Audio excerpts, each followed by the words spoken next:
오늘은 롬바론 선생님의 포트폴리오를 구경해보는 시간을 가져봅시다. 요즘은 할 얘기가 좀 많은데 시간이 부족해서 얘기를 많이 못 드리고 있습니다. 이 향도 어쨌든 수익 보신 분들도 계실 거고 태양광 기업들 가지고 계신 분들도 축하드리는 때이고요. 그리고 이 향도 그렇고 태양광도 그렇고 전체적으로 제가 주로 예전부터 봤던 산업들이 괜찮게 요즘 오르고 있습니다. 태양광은 지금 조금 좀 당겨서 빨리 오른 감이 있지만 앞으로도 계속 오를 거라고 생각을 하고 있고, 그리고 다음 6개월의 이슈는 5G 슈퍼사이클이라든지 반도체 관련 얘기들이 다시 좀 많이 나올 것 같아서 TSMC나 퀄컴 쪽에 괜찮다고 생각을 하고 있는데, 그리고 ADAS 칩에 들어가는, 그러니까 자율주행 칩에 들어가는 그런 드라이브 모니터링 시스템의 시잉머신이라 이런 기업들도 보니까 처음에는 자일링스 칩을 쓰다가 이제는 퀄컴 쪽으로 5G 칩에 맞춰서 그런 쪽으로 주로 넘어가더라고요. 퀄컴의 스냅드래곤 이름이 많이 언급이 되고 있고, 그 AP나 모뎀 쪽에서도 퀄컴이 지금 쓰이고 있는 게 많아서 좀 좋다고 보고 있고,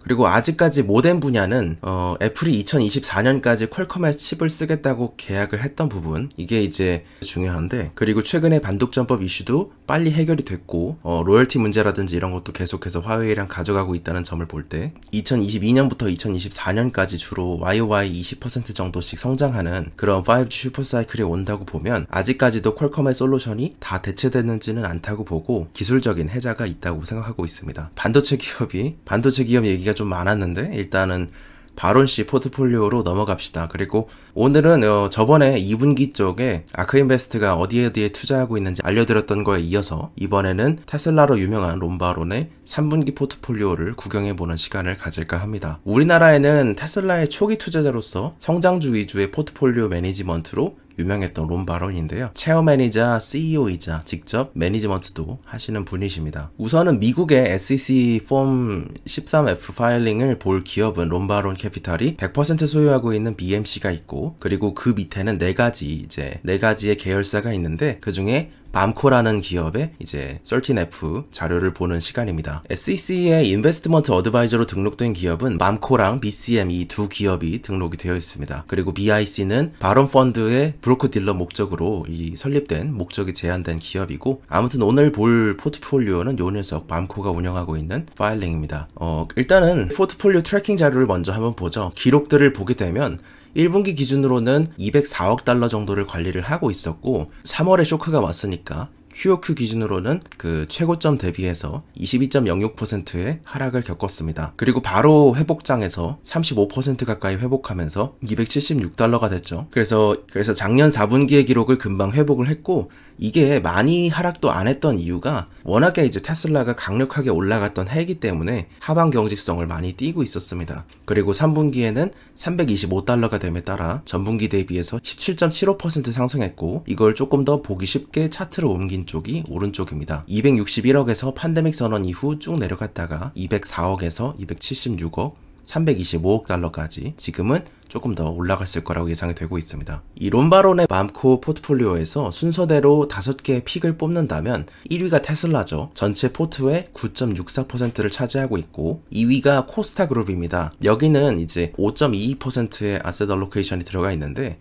상업용 부동산 업계에다가 데이터 분석이라든지 컨설팅이라든지 마케팅 서비스 등을 제공하는 정보 기업입니다. 이걸 이제 보고서 느낌이 좀 왔는데, 예전에도 미래를 보자고 말씀드렸던 그 조회수 2만 정도 나왔던 그거 얘기에서도 로이터나 블룸버그, S&P 글로벌의 사례를 들어드렸던 것처럼 이제는 돈이 되는 데이터의 가치가 장기적으로 우상향할 수밖에 없다. 이거는 거의 하방 경직성을 띠고 올라갈 수밖에 없다는 생각이 드는 그러한 산업이라고 생각합니다. 전 세계의 투자자가 똑똑해지고 있다는 점이 데이터 서비스가 조금 더 부가가치를 많이 창출할 거라는 근거로 볼 수도 있겠죠. 세 번째는 아이덱스입니다. 아이덱스에 대해서도 이제 꾸준히 상승할 기업으로 예전에 소개를 드린 바 있었습니다. 인투이티브 서지컬이랑 같이 말씀을 드렸었는데 지금 이 두 기업이 모두 다 많이 올랐죠. 포트상 비중으로 볼 때는 3.91%입니다. 4위는 메일 리조트인데요. 여기는 산맥 개발이라든지 관리라든지 숙박, 부동산 이런 걸 관리를 하고, 좀 더 이제 디테일하게 들어가면 산악 휴양지라든지 스키장, 골프코스 이런 걸 관리한다고 생각하시면 될 것 같습니다. 포트상 비중은 2.95%이고, 그리고 5위는 팩트셋 리서치입니다. 아까의 코스타그룹이나 이런 얘기를 들으면서 정보나 아이덱스도 마찬가지로 진단이나 이런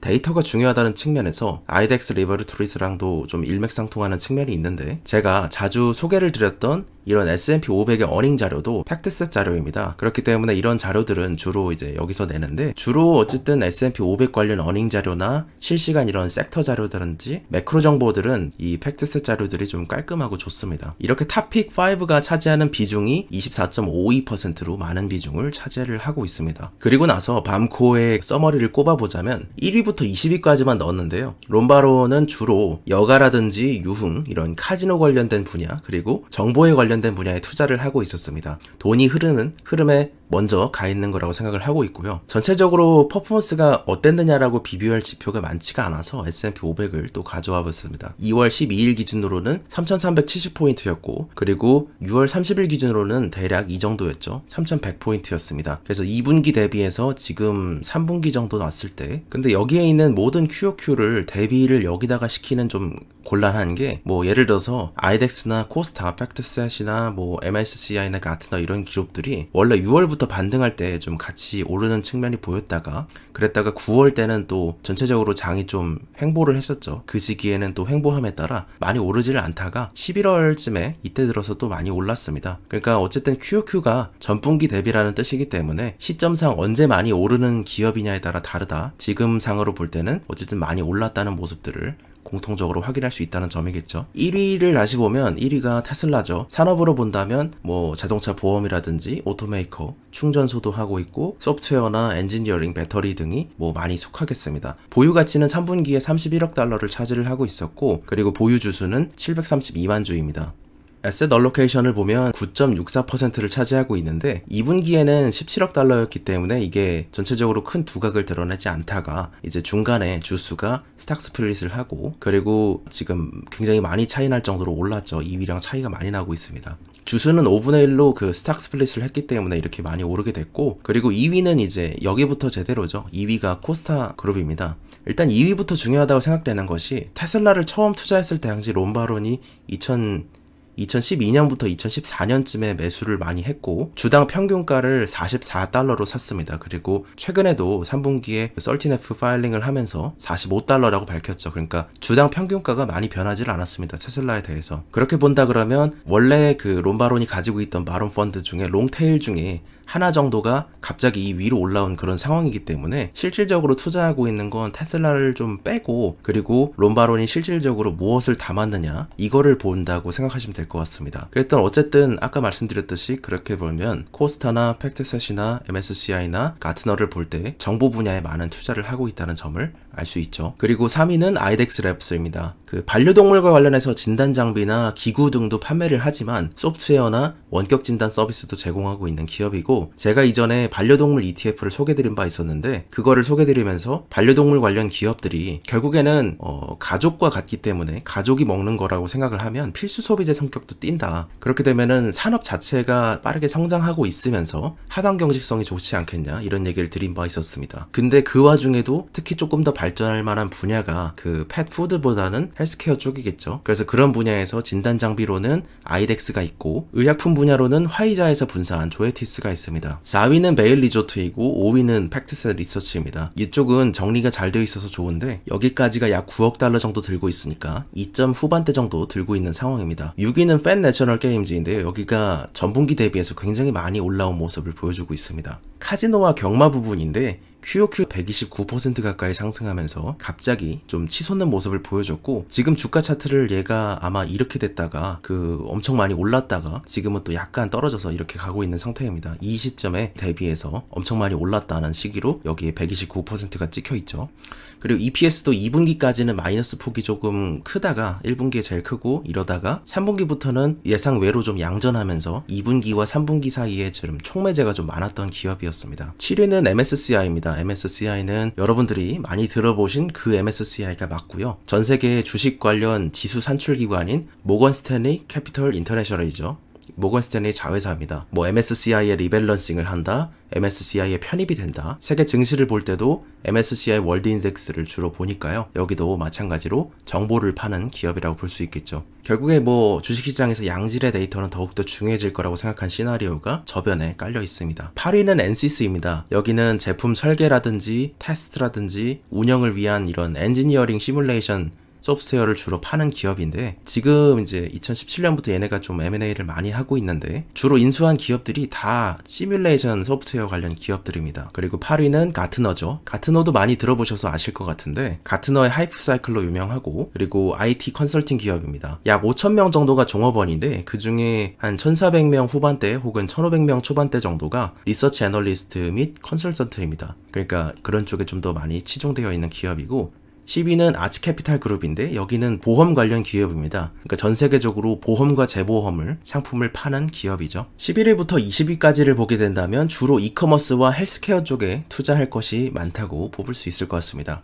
11위는 알리바바입니다. 최근에 좀 많이 하락을 했죠. 그리고 PE 비중이 너무 낮아져 있는 시점이라고 생각을 합니다. 근데 저는 개인적으로도 중국 테크 쪽으로는 최근엔 투자를 많이 안 하고 있는 게, 탑다운을 했을 때도 좋을 것 같은 분야가 있고 바텀업 했을 때도 좋을 것 같은 기업이 겹칠 때, 그런 때에다가 저는 주로 투자를 하기 때문에 그런 쪽은 주로 바로 오르는 성격이 강하더라고요. 그래서 그런 쪽에 주로 투자를 하고 있고, 어쨌든 테크 쪽에는 사람들이 아직 지금 너무 많이 주목을 하고 있기도 하고 변동성이 커가지고 투자를 잘 안 하고 있습니다. 테크 쪽은 그래도 어쨌든 당분간은 좀 중국 쪽은 할인되어 있을 거라는 생각이 들고, 그래도 할인되어 있다는 표현은 실제 가치는 지금 그거보다 높다는 뜻이겠죠. 그래서 앞으로 성장분만큼이 다 반영되지도 않을 정도로 지금 알리바바가 많이 떨어져 있는데, 반독점법 관련 이슈로 뭐 얘기는 나오지만 그렇게 심각한 상황까지는 가지는 않을 거라고 생각을 하고 있습니다. 그리고 12위는 가이드웨어 소프트웨어인데 전 세계 손해보험 회사를 위한 산업용 소프트웨어 제품을 파는 그런 기업입니다. 그리고 13위는 진로우죠. 진로우도 좋게 보는 기업 중에 하나인데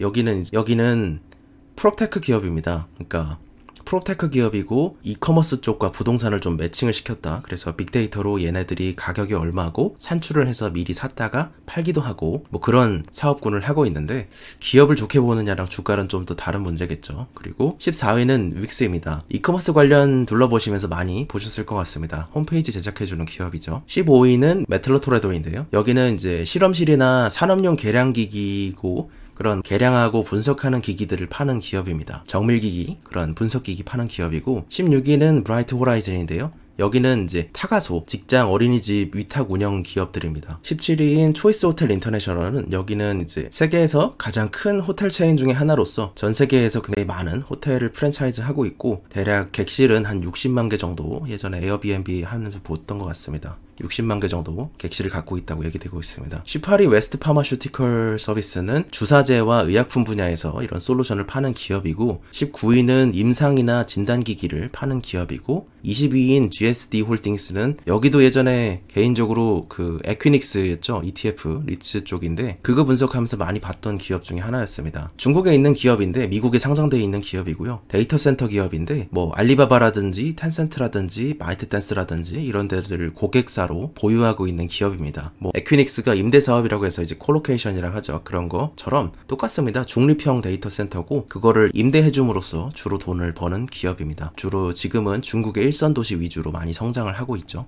오늘은 일단 여기까지 정리를 해서 론바론이 들고 있는 1위부터 20위까지의 포트폴리오 비중에 대해서 맘코 파일링 기준으로 정리를 좀 해봤습니다. 개인적으로는 모니터 좀 사고 모니터 암까지 좀 갖추고 나니까 이 작업 환경이 제가 뭐 공책에 쓰면서 인사이트 정리하거나 이러기도 좋고 매우 좋아졌습니다. 뿌듯한 크리스마스를 보내고 있다고 생각합니다. 감사합니다. 올바른이었습니다.